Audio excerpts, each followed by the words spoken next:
We have two panelists today. Each will make a 15 to 20-minute presentation, after which we'll have a question and answer session. First will be Matt Calling. He's with the Canadian Red Cross Community Planning and Response Management in British Columbia and Yukon. Most recently in the fall of 2015, Matt was a member of a six-member team from Canada charged with setting up and operating a refugee camp near Munich, Germany.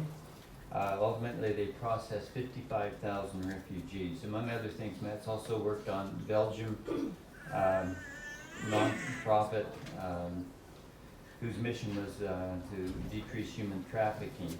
Matthew holds a bachelor's degree from San Francisco University in Vancouver and a master's degree from BYU in sociology, which we appreciate. Jeff Foy will be our second speaker. Jeff's an emergency response manager for the LDS Church. He's worked for the Church Welfare Department for the past 15 years, currently serving at the as the department manager of emergency response. In that role, Jeff assisted in coordinating the church's disaster and refugee response with local ecclesiastical leadership, government ministries, and non-government and community-based organizations. They did this by providing short-term life-sustaining resources to church members and others. So I turn the time over, first of all, to Matt Collier and then to Jeff Foy, and after which we'll take questions. If some of you are standing, there are some seats. If you'll please move in if you can, and we appreciate it.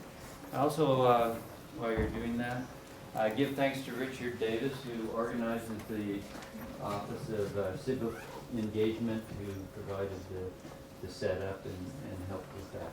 So, thank you. There he is.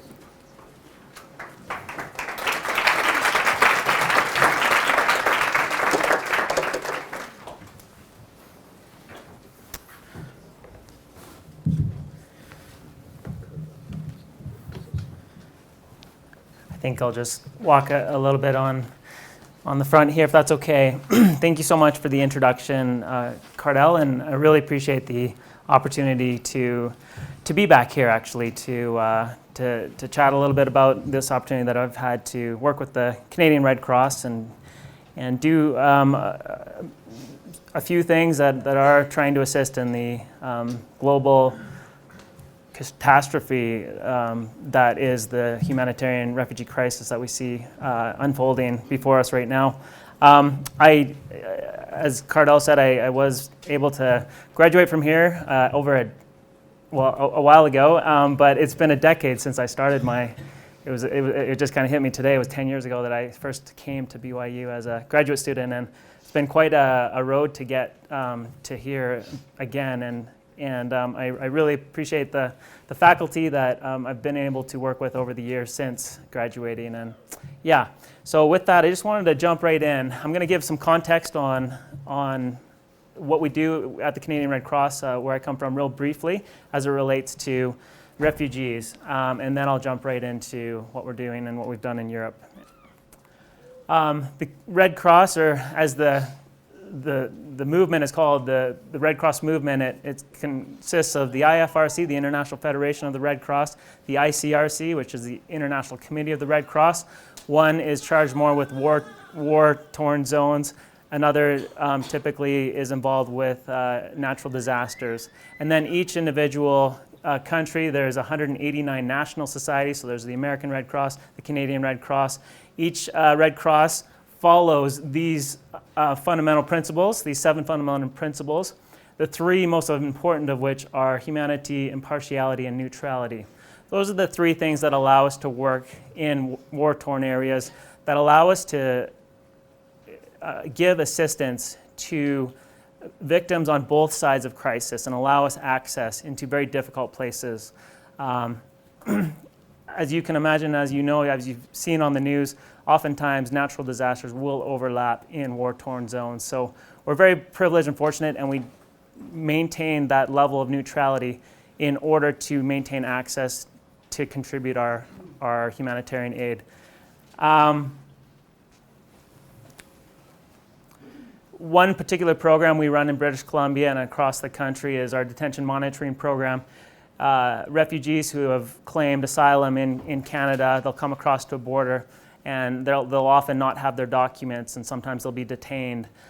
We maintain the Geneva Conventions and will monitor conditions in prison facilities and make sure that refugee claimants are being treated as they should according to the conventions. Another program that we run is we connect families that have been torn apart because of war, from refugee camps to wrongful imprisonments, to anything you can imagine that separates families. There's tracing services that go through all 189 national societies, and they link to other nonprofits that also do similar work. This image is very disturbing.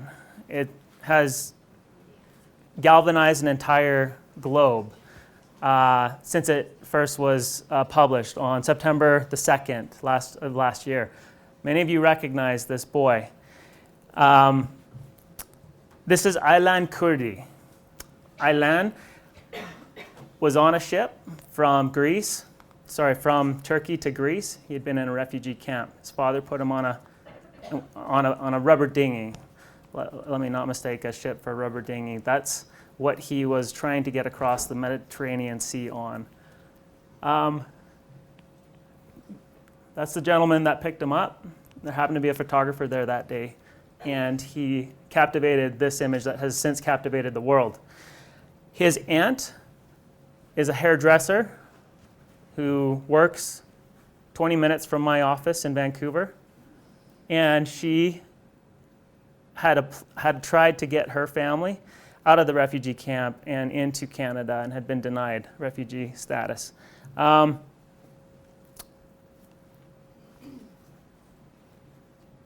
just want that image to sink in a little bit more.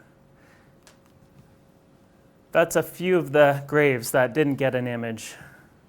And there's been estimates, but it's in the thousands of people that have died on this journey, just in that particular region.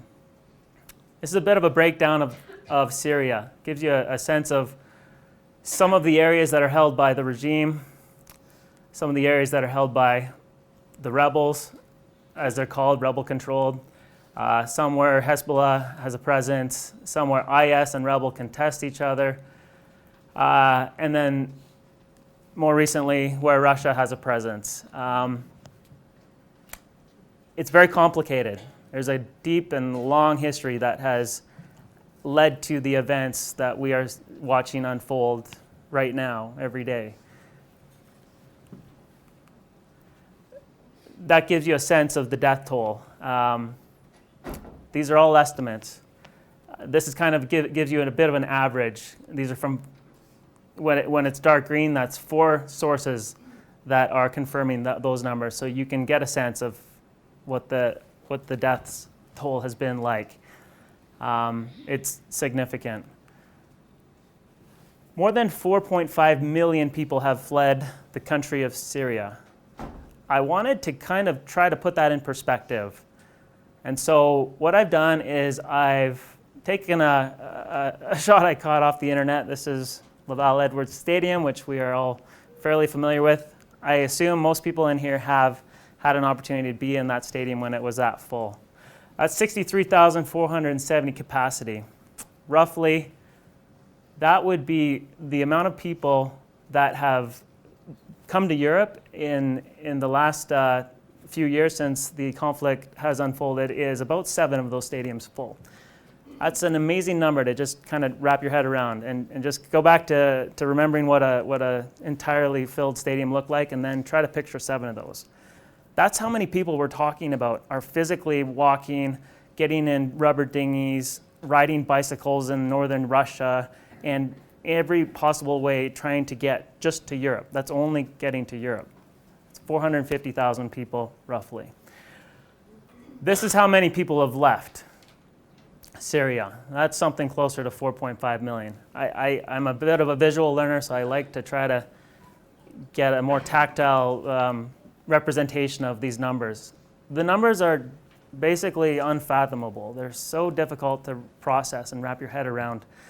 They're numbers that in the media have been referred to as unprecedented since the end of World War II, where we saw close to 8 million people physically walk from Eastern Germany to Western Germany in 1945. I'm going to talk about that again when I get down to a few more slides. Getting back to that 450 number, this is where most people are right now. They're in Turkey. Lebanon takes a huge brunt of this, as does Jordan and Iraq. It's a much smaller population here in Europe, but it's primarily where we see a lot of the news coverage. This is a friend of mine, Tyson Sadler. He's from Vancouver. He's working on a project with Susan Sarandon. You'll probably hear about that in the news.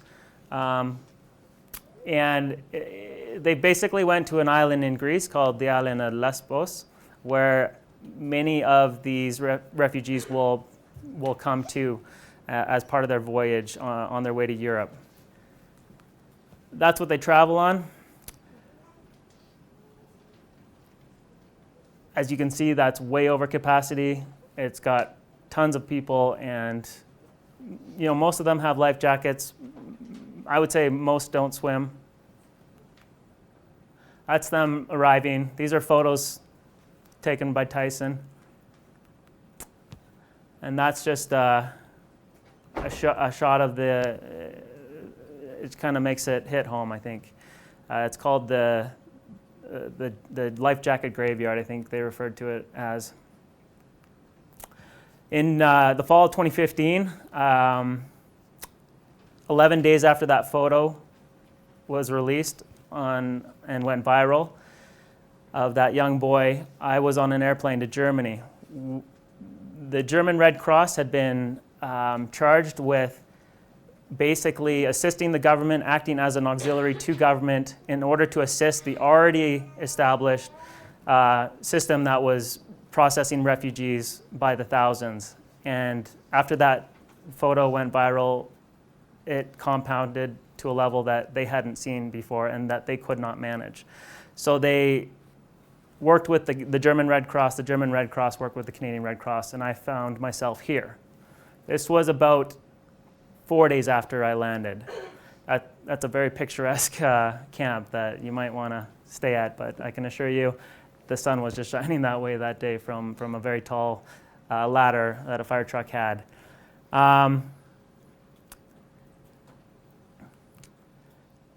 This is what we ended up having to help us to get this up and running. We had literally 2 days to be ready. By day 3 that evening, the first bus load of refugees started to arrive. This is about an hour and a half from Munich, near the border of Germany, the southeastern border. This was called the most expensive hygiene kit line ever assembling hygiene stuff in the history. We joked about that. This was the night before because everything that had been ordered was on back order. And you can't imagine the logistics of trying to get everything needed in order to accommodate those numbers of people on such short notice, even in a developed Western country. And I think that's what's very unique about what we did there and what has needed to be done in Europe in general. There was need for hospital facilities. I traveled over with 5 other Canadian delegates, and one of them was a surgeon from Victoria. His mother was one of those people that literally walked across Eastern Germany to Western Germany in 1945. She was a refugee. She lived and worked on a farm in a barnyard, made a life, raised a son, immigrated to Canada, who now works for a hospital in Victoria, but does this on his off time and volunteers with the Canadian Red Cross. This is one of the tents. There was eventually 4 of those set up. This was our very crude, basically legend for how we would break up people in the camps, people with health issues, families, minors, single males, single females, every group had to be divided in some way in order to maintain some level of order in the camp. That was the beginning of the stockpiles for food and water. Boiling water. When people arrived off these buses, they had no food, sometimes no water, nothing warm for days. And the first thing that we would offer them is chai, which is tea, basically, that they're familiar with in Syria. So that was a lot of work to get enough hot water. These were some of the clothes that were donated. The German Red Cross works somewhat like other organizations that manage clothing in Germany. There was sleeping bags there, hygiene kits were there, and there was baby diapers, baby bottles, everything you can imagine, baby food, for all the different populations that started to arrive. This was our registration tent. Everything was in tents. We finally were able to get some heating in them on day 4. It was pretty cold, it was pretty chilly until that happened. This is when we were setting up still, and we thought it would just work really nicely and smoothly. And we would get a photo of every single person, and we would be able to track that, and they'd be able to use that, to swipe a card and get a sleeping bag, and you'd be able to track, all of the materials and everything. As you can imagine, when the numbers started pouring in, this had to be modified, and our processes and our systems, we couldn't let get in the way of the humanitarian need to assist these people who are coming, sometimes on the brink of death, to be frank. Many people were brought to the hospital at that point. This is what it started to look like after a few days. We were near an army base, but it was a free camp. People could leave if they wanted to. As you can imagine, though, that can be very difficult to comprehend because people are coming to a war zone, or from a war zone, where all they've ever understood military to represent is perhaps something very different than what they were experiencing military in Germany to represent. These guys were great guys. They ended up running a lot of that registration process. That was the welcome tent, as we called it. This is the first place people would get out after very long bus rides, very long train rides. And so we were setting that up, trying to imagine how it would actually look and be. This is what it started to look like when 2, 3, 4, 5 buses would come at the same time. Back there, we opened up another tent. It was mayhem, and this was all night long. I worked the night shift. I was the deputy director on that night. And so I was the person in charge of making sure that all of the security, all of the army, all of the camp could operate, function without issues, without skirmishes, and make sure people could get to a bed in the night. And basically this became somewhat of a difficult place to maintain a level of order with just the sheer volume of people that would come in. On our very most difficult night, we had about 42 buses arrive. So I would start my shift at about 9 p.m. and it would go till 9 a.m. and often longer. And in the worst night with those 42 buses, we estimated somewhere around 2,100, 2,200 people literally came through that tent. Every single person was in one way or another registered. We saw every face. We got food to every person, hot tea and a blanket and a place to sleep. That was where we didn't have a lot of space for cots or indoor facilities. So you saw the tents. This was one of the few places we could get, let's say, pregnant mothers or mothers with small infants. This is where we would get them to sleep. This is what it started to look like when people are leaving in the morning. This was a transit camp. So people would come from here and they would be distributed all across Germany. So it had capacity for about 5,000 people, and it rarely had people staying more than 3 days. This particular gentleman was a great guy. He had served 4 tours in Afghanistan and toured across that entire area. it was very interesting to see how the German soldiers were interacting with these refugees in a very different way, as you can imagine, than they had when they were on tour. And that was a really cool thing to watch that, to watch their humanitarian side with the food distribution, the registration, and just the care that they would take for these refugees. Some of the most generous, amazing people were some of these soldiers that we worked with, and they worked long hours. These were some of the translators that were used. They were just refugees that had come off the bus.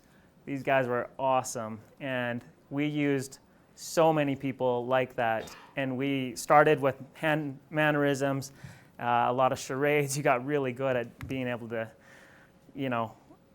gesture to talk about food or water or drink or diapers or whatever it was, using their version of charades, which was quite funny because sometimes it was very different than our versions of, you need to fill out this piece of paper, and they would say paper, and that means something in Germany, and it's all a bit different when it gets mixed up and the wires get crossed. So it was really great to have guys like this that could really help out, and he was like 13 and he was like 17. This eventually became the information board. People needed to know where the heck they were. This is a map of where they were, the camp location.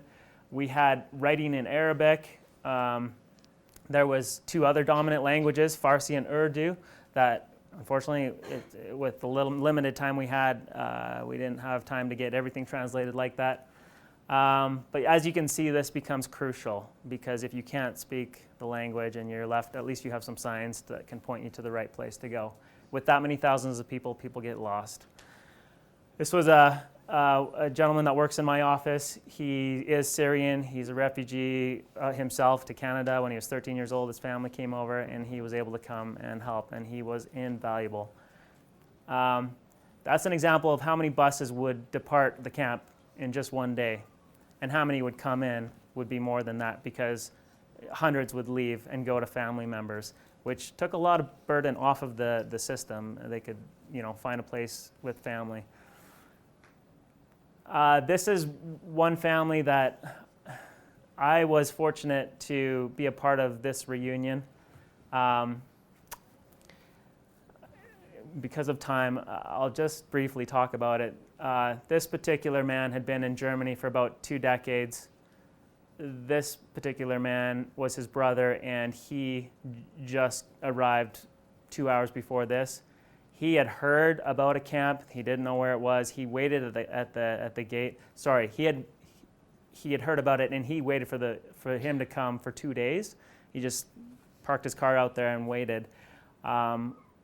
They traveled with their baby, as most people did, and this was an amazing reunion to be a part of. And we were able to drop him off, which was a little bit against protocol, dropped him at the gate, and they spent hours there. As you can imagine, reunifying with your family after that many years would be a very significant moment. I think pictures from children can tell a greater story sometimes in these kinds of situations than other things. This is a flag of Greece. That's Turkey. That's the flag of Syria. There's a fighter jet. The red on there is pretty interesting. I think another thing I forgot to mention was when people first arrived in the welcome tent, those benches that we had, they're really flimsy and they fall over really easily. And the first time it fell over, everyone just jumped, and it kind of caught me off guard, but it wasn't that loud. But so attuned to the sound of bombs exploding and gunfire that's the automatic instinctual reaction that every person in that room had. This kind of stuff was pretty common. Germany has been incredibly generous as a nation, and allowed a great deal of people to seek refuge either in Germany itself or through Germany. And there's a lot of appreciation for that.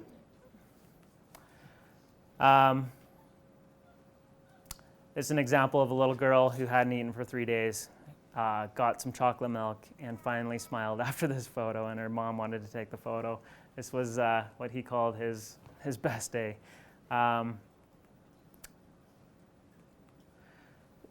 The amount of people that came across those treacherous places in wheelchairs, on stretchers, astounded me. And it brought me to some emotional places pretty regularly. I just couldn't believe what people had done and were willing to do, and how desperate their plight had been to be able to do what they've done with this kind of device. And that was one in very good condition. I literally saw people with a stretcher, 4 people on each end, and they carried their daughter, who was very sick, for days. So that's a lot of heavy, but there was a lot of lighthearted. They arrived at the camp, and it was really important to make sure that they had things to play with, and soccer balls obviously being a really great opportunity for people to just let go and feel carefree for at least a little while. And I'm going to end on this slide. This little girl, she had gotten lost. As you saw in that first slide, there was, hundreds of tents, and parents arrive in the middle of the night. They're so tired. A baby needs to go to the bathroom in the middle of the night, can wander out of a tent, and can have a really difficult time finding their way back. And she couldn't find her way back, and she found us. Luckily, we were doing the rounds, and we saw her, and she was lost. She came into our tent. This was our PSS tent, our psychosocial support tent, and she was really sad. She was crying. She was lost, and she was very upset, and she didn't know who we were. We were all strangers, and we had some people had come and donated a bunch of random clothes, one of which was a costume of a giraffe, and she literally saw the giraffe and ran across the room, forgot all of us, grabbed it, put it on. And I don't know, she felt really safe in there, and she acted like a giraffe. She was a giraffe for the rest of the night, and then she finally fell asleep on one of our cots, and her parents came in the morning. I'll end my presentation with what I feel is an unprecedented need for the world to work together to find some sort of a political solution. That's what the Red Cross, that's one of our key messages, is that's what is needed, is some sort of a solution that involves many parties to stop this particular refugee crisis. But Jeff here will speak more to a general, larger refugee situation that this world continues to deal with ongoing conflict in different places. And so this particular crisis happens to be the one in the news right now, but it's a far bigger, far broader problem. So I thank you for your time. I think questions will be after the next presentation, so I'll just turn it over to Jeff, and thank you so much.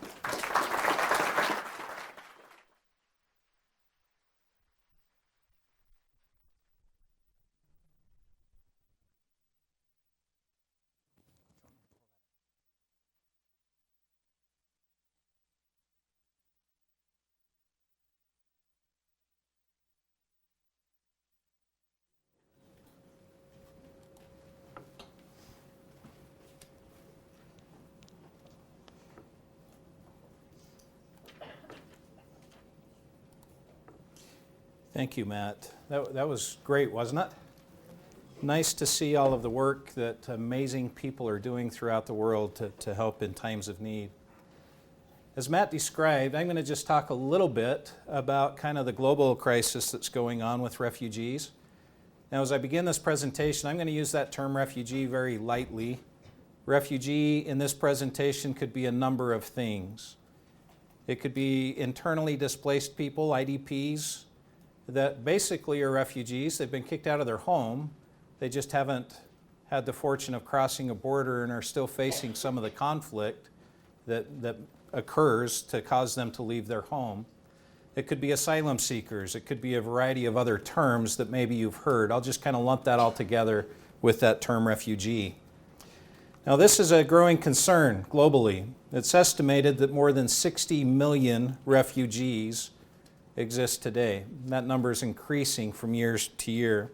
Just to give you kind of a visual of that increase, we're at unprecedented levels of refugees throughout the world, the most that we've seen since the end of World War II. And that number continues to climb.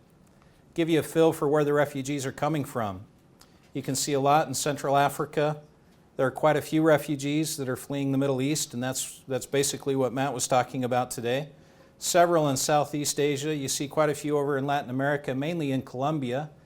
Those are what we would call the IDPs in Colombia that have been kicked out of their home with the 50-year war that's been going on between government and FARC, some of the rebels that are there causing people to leave their homes. So there's a lot of global crisis as it relates to refugees. And I'll echo what Matt said, there needs to be a global response and changes in policies to help address the issues that exist with refugees. Now, you've all seen some of the camps, pictures of some of those camps. This is one that is very typical to what you might see in Central Africa.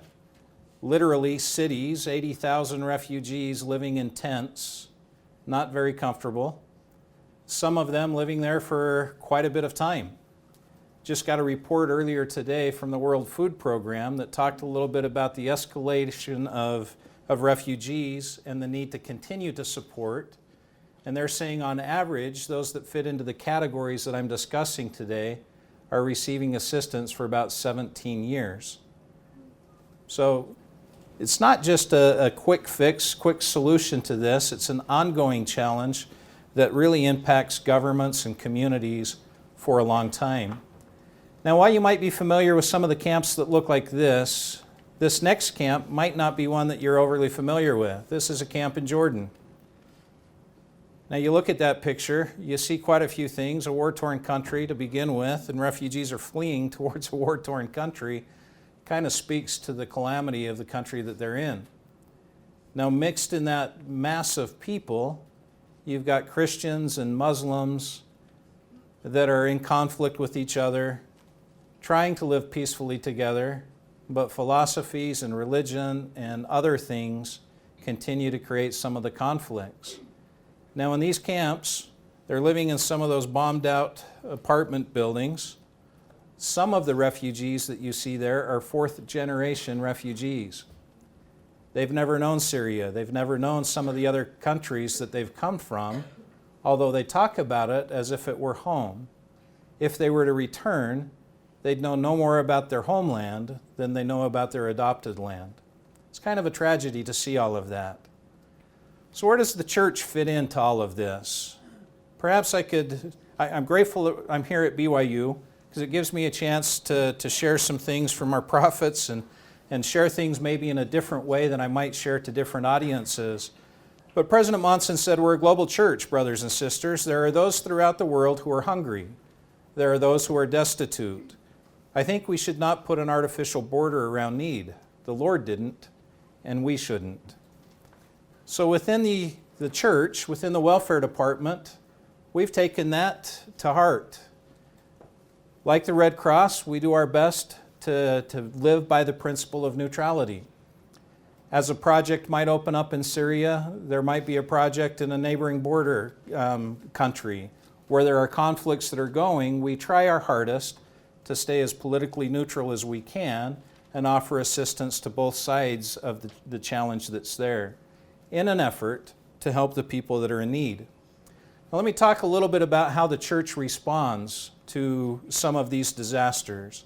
If you were to look at the way that the welfare department is structured, there are many different divisions. Two divisions mainly support some of the refugee efforts. That is the Emergency Response Division that I come from, and then there is the Humanitarian Services Division that's a partner with us, receiving some of the same funding sources to do the work that we do. Within emergency response, we focus on projects that sustain life. We call these the emerging crisis type projects. They're geared to provide food, water, shelter, clothing, things literally that sustain life. There is no way that we can plan for any exact type of budget from year to year. We have a budget that we try to live within, but we have no idea how to really plan for ongoing emergency crises that happen. And so we don't have a lot of extra planning that might go into the work that we do. We respond as disaster comes. Now, an example of some of the projects that we might do in this emerging arena, we provide food kits for families. We did that in Iraq with some of the extremist attacks that went on in 2014. The Humanitarian Services Group takes a look at ongoing situations that have moved beyond the emerging, beyond some of the immediate assistance that's needed, and they try to look for projects that promote self-reliance and leverage some of their major initiatives within the Humanitarian Services Group. Those initiatives include clean water, neonatal resuscitation, or trying to help babies breathe. They've got eye care and vision care. They've got wheelchair mobility projects. They've got some of these types of things, food projects, where they try to help people be a little bit more self-reliant by learning how to grow food regardless of the environment that they're in. So they are projects that can be typically included in some sort of an annual plan. They plan for those. They can understand where we've had some conflicts in the past, conflicts that are continuing, but maybe aren't progressing as well as we would hope to see them. And they can go in and they can do some other projects. Drill latrines in a refugee camp. Drill for water so that they can have water sources, and build schools to help with some education. Those are the types of things they do. Again, another example of that, in 2013 we provided funding to build some sanitation facilities in Burkina Faso, in a refugee camp there. So let me just focus in a little bit on the crisis there in Syria and Iraq, mainly in Syria. In Syria and Iraq alone, there are over 16 million that have been forced from their homes due to conflict that's been ongoing over the last few years. Of the 16 million, over 5 million have fled to neighboring countries. So that's a lot of people that are still within Syria and Iraq that, for the purposes of this presentation, we'll still consider refugees. Most of them have fled into Jordan, into Lebanon, into Turkey, into other places where they can go.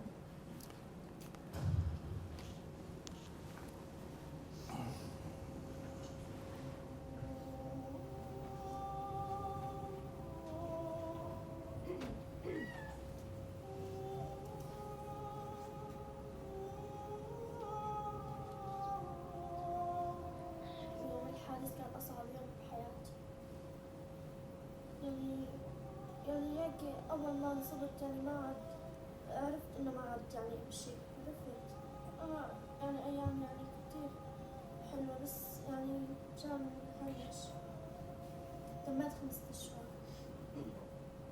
هلا أنا أملي بالله يعني كبير، بتمنى كمان من غير يعني يشوفوني يساعدوني.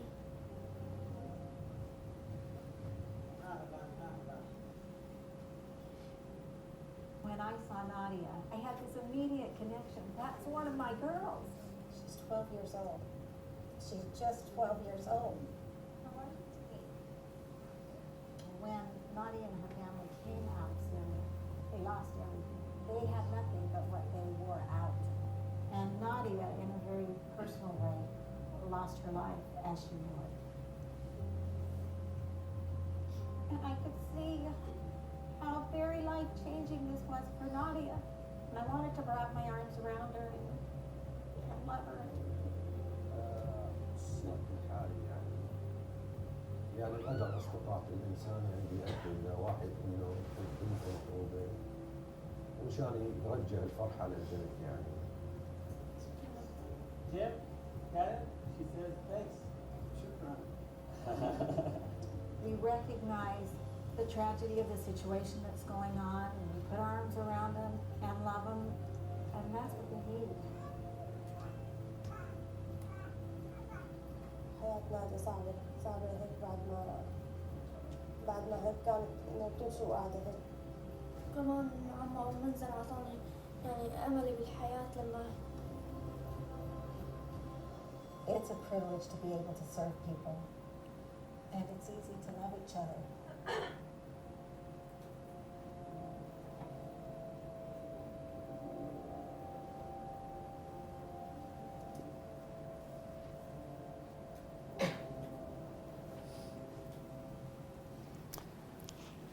I love that clip.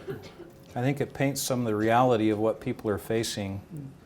Not only do they have struggles once they get to Europe, but the struggles of getting out of their countries are unbelievable. I loved what Nadia said there towards the end, that she now has hope. And that's really what the humanitarian work is that we're engaged in. trying to help in some sort of a way, provide hope to those that otherwise have lost it in one way or another. In a different video, same story of Nadia, but in a different clip of that same story, there was another phrase that was used that I really like. As the people were leaving, especially Nadia's family, the only thing that they could carry with them was what they had on their back. And what they had on their back was Nadia. Now put yourself in the shoes of a refugee family. You saw the picture of the little boy that washed up on the shores. You've seen the story of Nadia. These are real stories of real people that are struggling through some amazing things. It's easy for the world to judge what might be going, what might have caused it, and become very cynical and try not to help. As members of His church, I think we've got a different role to play in the work that's going forward. Let me just talk a little bit about that journey that a refugee might take. I'm going to take it just from the perspective of they've left Syria, their entry into Europe. We're going to leave behind some of that other story of Nadia trying to get into Europe. But in the entry to Europe, there are some significant challenges that happen. In many cases, there's a separation of family. That journey across the ocean, as Matt talked to, is pretty high risk.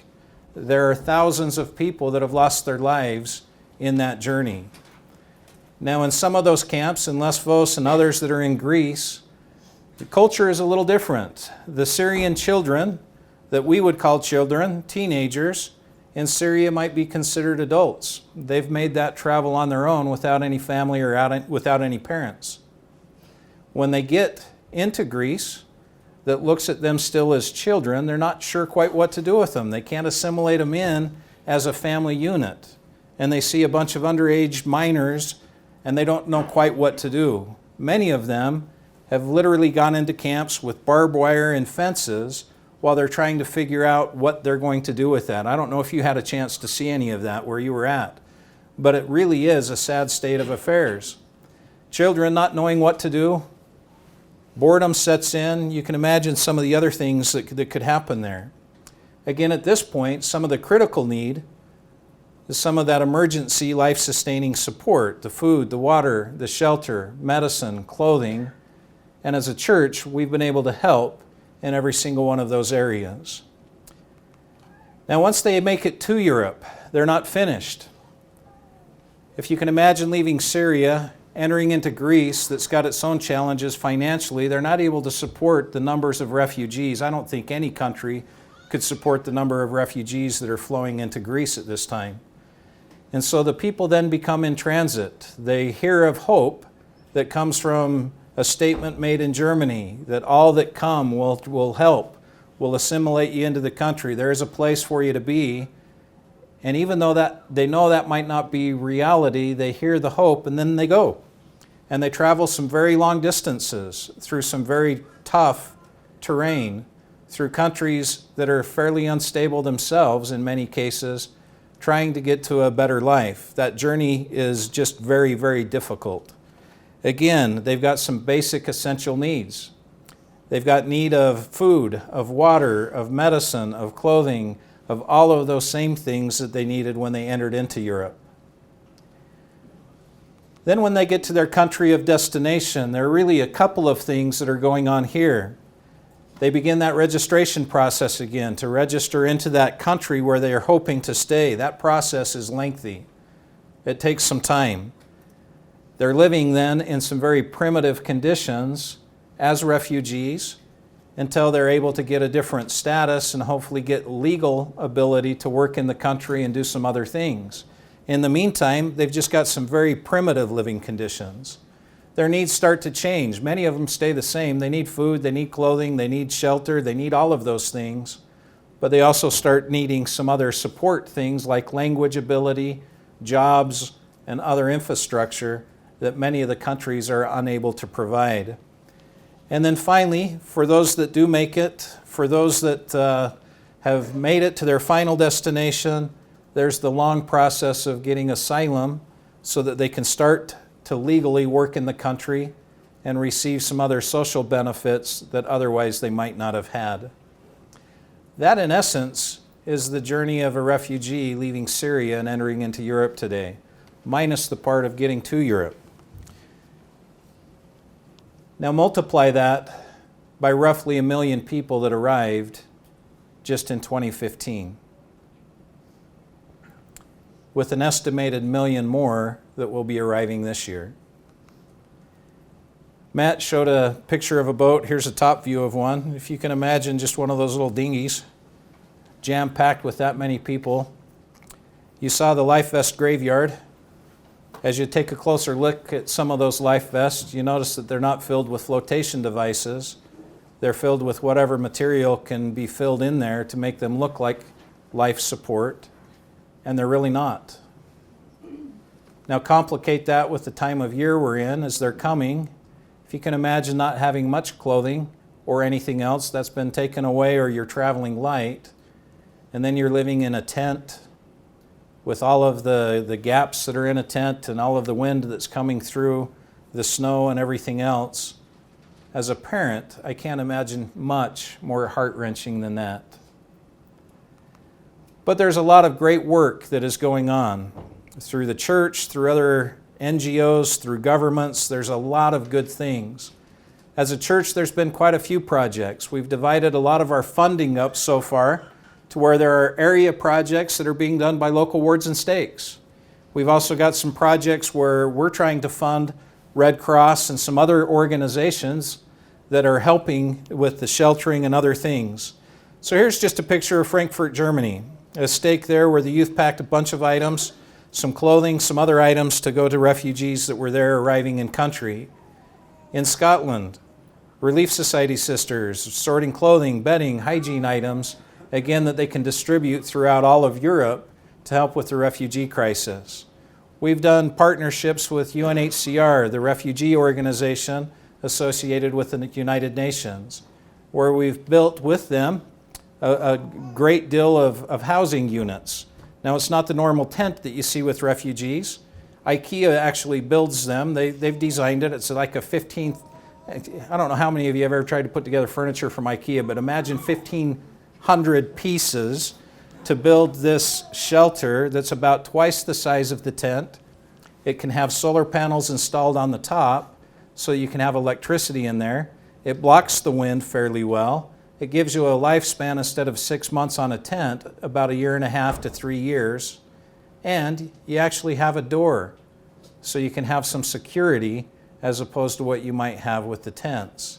These are just some of the many hundreds of projects that we've been engaged in this effort. Now, for interest of time, let me also stop here.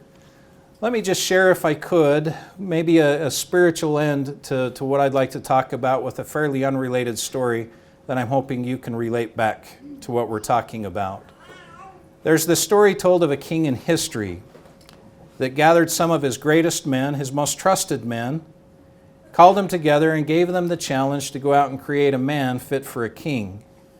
Excited with the trust of their king, they immediately went to work. They studied some of the characteristics of the greatest men in history. Then they went out and found the kingdom's greatest artisan, presented him with the finest piece of marble he had ever seen, and gave him some pretty detailed instructions on how to create a man fit for a king. Now the artisan went to work. As he finished, the men excitedly went back in front of their king to present the masterpiece. Now they were shocked by the reply that came from their king. He simply looked at the statue, looked at them, shook his head, and said, "This is not a man." They went out, discouraged but determined to continue to study the great men in history. They re-employed the artisan. They gave him gold, they gave him clay, wood, every item that you can think of, and each time they went back in front of their king, they were met with the same reply: "This is not a man." Finally, in desperation, they found a homeless man. They shaved him, they bathed him, they cleaned him up a little bit, clothed him, reluctantly went back in front of their king again. And to their surprise, the king looked at them, looked at the man, smiled, and said, "Yes, this is a man." And then he counseled, Next to God who creates is the man who saves. Let us never forget our part. As members of His church, as humanitarians by heart, I encourage each of you to never forget your part. Somehow, find a way to get involved. Find a way that you might be able to help out in local refugee efforts here. Hook up with the Red Cross, hook up with IRC, hook up with other places to make some sort of an impact here locally, because every small effort helps and there is great need throughout the world. And I leave that thought with you in the name of Jesus Christ. Amen. Now I guess it's time for questions and answers.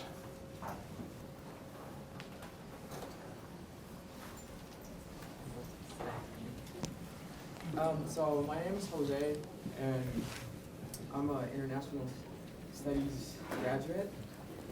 I worked with the Catholic Community Services in Salt Lake, and specifically in the Refugee Resettlement Program. And so my question, I wanted to know if you could share with us the future leaders, future students that are going to go out in the world and help out in issues such as the refugee crisis. And I really appreciated what you said at the end about we need a political solution. And so I wanted to know if you could share with us perhaps, my question is, what can we do to influence our policymakers in ways that when they pass legislation, it's impartial and it addresses more the human side of the crisis. As some of you may know, a bill known as the American Safe Act was halted in the House of Representatives. That would have stopped the entrance and admittance of Syrians and people from Iraq, refugees that are already coming legally because of the Refugee Act that we passed after the Vietnam War. And so I wanted to know, what can we do to be more cognizant about the issue, but also what we can do civically to become engaged and influence our policymakers to pass legislation that is more based on the human need. And also if you could share your thoughts on what we can do also on a humanitarian level locally here. I think that the dream to go out in the world is great, but I think we need to start in our own homes, in our own institution here in Utah. I think we can hush the fears of people that believe and have misconceptions about who refugees really are, and we can emulate the land of Zarahemla, and you may understand that more, to take in refugees like the anti-Nephi Lehites in ways that we're helping them. Since I come from the church and we avoid political things, I'm going to turn this one to you.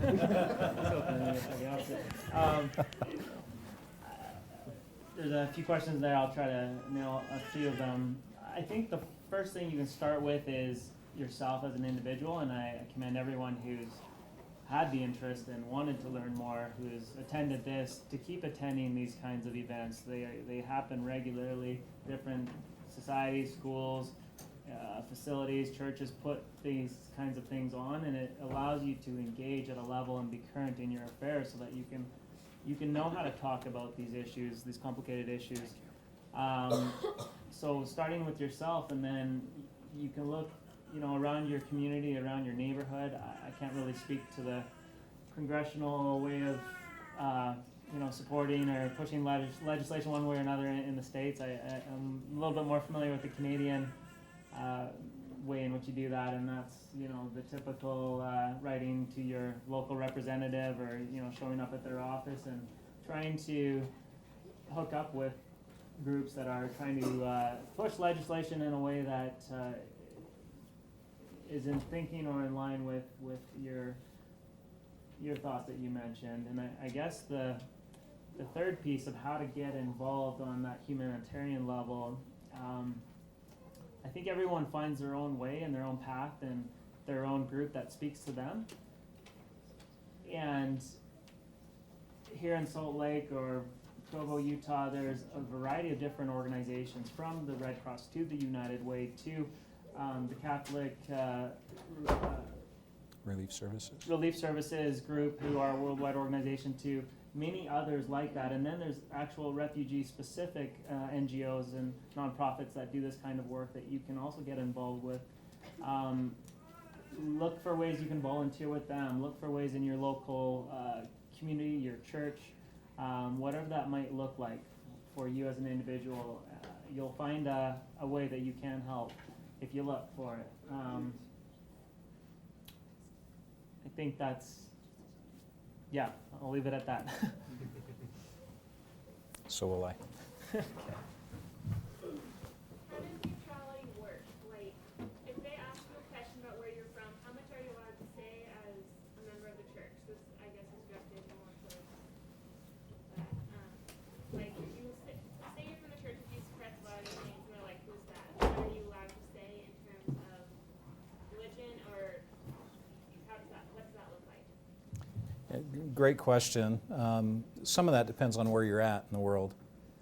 A lot of the work that we do under the umbrella of LDS Charities instead of as the Church of Jesus Christ of Latter-day Saints. And that more, just because we're not the proselyting arm of the church, we're the humanitarian arm of the church, and we've got a very specific mission. And some of the titles, using Jesus Christ in some countries is highly offensive. Using the word saints, so we truncate it to LDS Charities sometimes instead of Latter-day Saint Charities, which is the official name, just to be cognizant of culture, of other things. Now that said, we are who we are, and those that engage with us certainly know who we are, and they know the mission that we stand for, they know the gospel principles, and I guess more than anything, you live the principles as we go out and do. Most of the work that we engage in the Emergency Response Division, there are 2 of us worldwide. And so most of the work that is accomplished through local membership and area presidencies scattered throughout the world. We engage with them. They know what to do. They understand the culture there. So my question is for Brother Matt, and I don't know if you're Mormon or not, but I don't care. That's okay.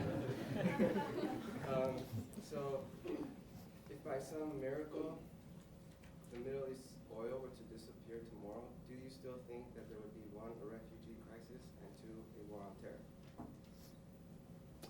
Yeah, representing the Red Cross, I wouldn't really have a position on that kind of a situation. Also, it's hypothetical. That would be probably not ever not hypothetical. So we would typically not take a position on something like that. What I would say is anyone who's a student of history can very easily look back on our several thousand years of written history and recorded history to get a sense of the atrocities, the triumphs, the amazing story that is the human race. And there's ebbs and flows, and there's ups and downs, and there's certainly always going to be room for us to continue to work with one another and to just be a better, virtuous species of people. And so I think as we try to understand each other better and talk through religious barriers and things like this, and engage on levels that we can better understand and love one another, I think that we might be able to one day get along a little bit better. Okay. If I could add just a little bit to that, if you recall the map that I showed that had the bubbles of where refugees are throughout the world, many of them had no oil where they were at. So there are a lot of things that lead to refugees. We've got a lot of people in Southeast Asia, there are a lot in Latin America, there are a lot scattered throughout the world, and there are just a lot of things that contribute to the crisis. Right, that's why I asked. Sure.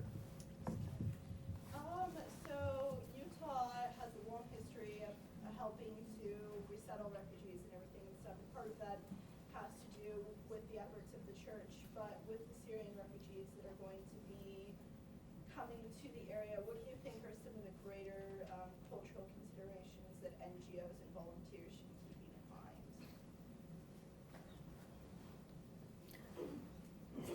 Go ahead. We're going to start arm wrestling here in a little bit, I think. Yep. I would say keep an open mind. You hear a lot of different things about refugees. These are people that have been traumatized in a lot of ways, and there's a lot of support and help and love and kindness that they're in need of. And don't believe everything that you hear in the media about refugees and who they are and where they're coming from. There are a lot of great things that are out there to help. And what we might be able to do here in this valley is help assimilate them in as quickly and as painlessly as we can. If there are opportunities to educate, to identify existing skill sets, to employ, to house, to help relieve the crisis, I think we're better off as a community, and we're assisting the refugees in ways that they need the help.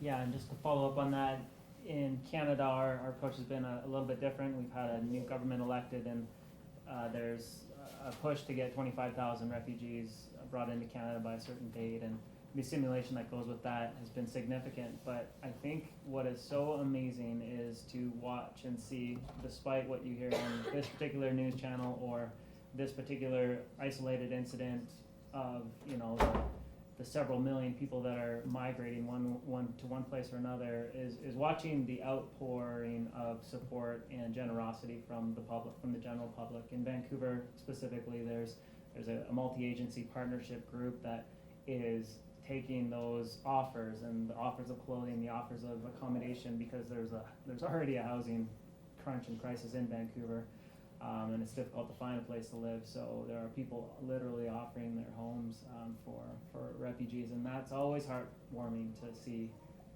in a disaster like this. So there's many ways to contribute and help.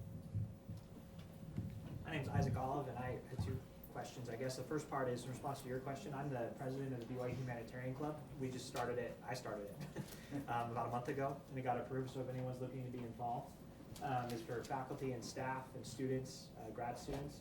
And so please talk to me after. I'm recruiting leadership team to membership to assist in helping with these issues. And then the second part, the question I had was, the research that I've done showed that in talking to both LDS Charities and then different community services, is that they wanted BYU efforts to be focused locally, or is there anything we could do to provide assistance to outside of the United States through fundraising or other options?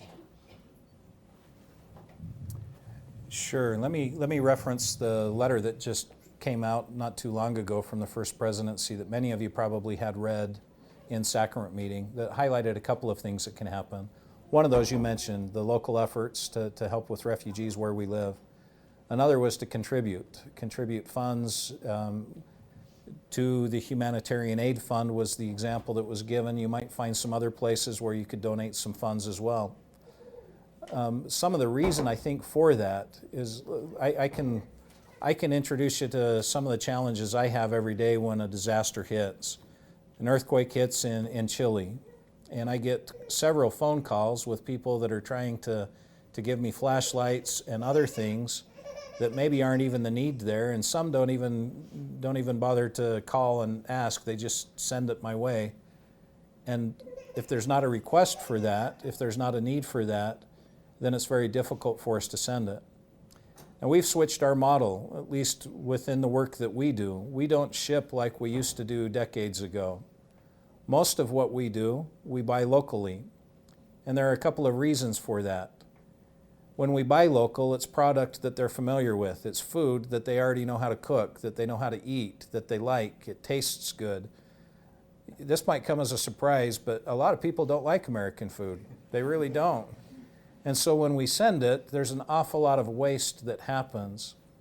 Now, another major challenge that we have when we do a lot of shipping is we bog down airports that maybe are in need of critical supplies and infrastructure themselves, and we can't get people out of a disaster zone because we're bogging the airport down with supplies and other things that they really can't move and they really don't need. And so I would consider that you make some contributions to a source that you feel comfortable with, look for those local opportunities that are here, and if you find an organization that you'd like to partner with, absolutely find ways that you might be able to help abroad through an organized partner. And in the back, I think. So this one is from Matthew. I was just curious what your job title is and how you came to hold that position.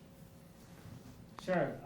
My title is the manager for British Columbia and Yukon for the Community Planning and Response program for our disaster management. So that's a really long way of saying I basically manage the disaster management program domestically, and we support international disasters. And how did I get there?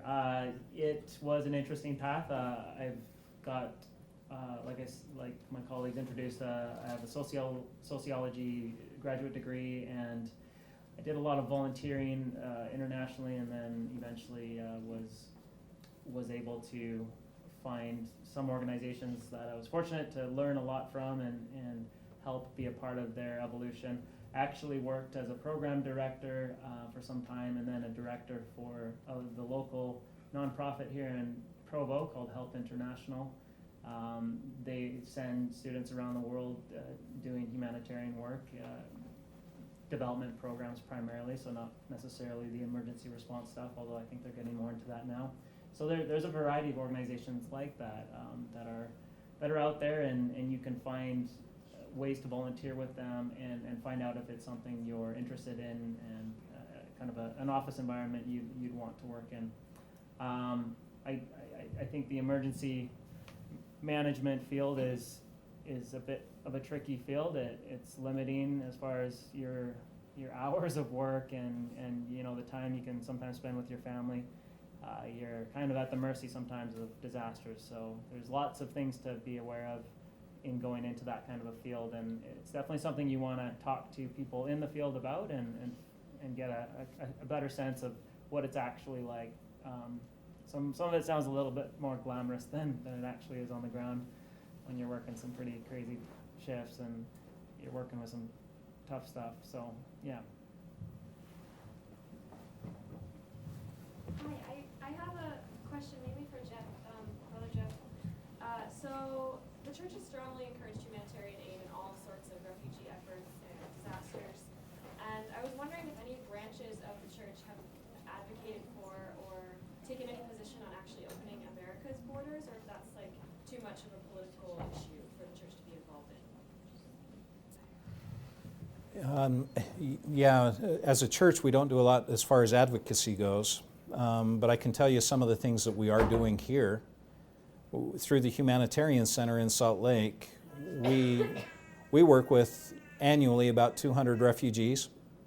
We provide them with work opportunities through the Humanitarian Center, assembling a lot of the things that we might send out places, going through some of the clothing that might be donated to the Deseret Industries that doesn't sell. And they go through and sort that for quality clothing that then we can send to refugee camps. Now the model that they have there is the refugees work for 4 hours of the day. They're paid for 8 hours. The other 4 hours they're learning English. And then they also have a job coach that's there available to them. So they're in the program for 9 months to a year. At the end of that time, they're typically placed out in the community in employment opportunities. Now the church has looked at trying to take that model and run with it in other places. So as far as advocacy, no, but we're taking a look at the things that we already do, that we know and we do well, and seeing how we might be able to expand that same effort. How much time do we have? Let me suggest that we cut it off at this point, and if you have individuals that want to come up and talk with them, I'm sure they would say a few minutes.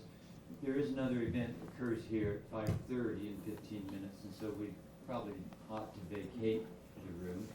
But first of all, let me thank both Matthew Colley and Jeff Foy.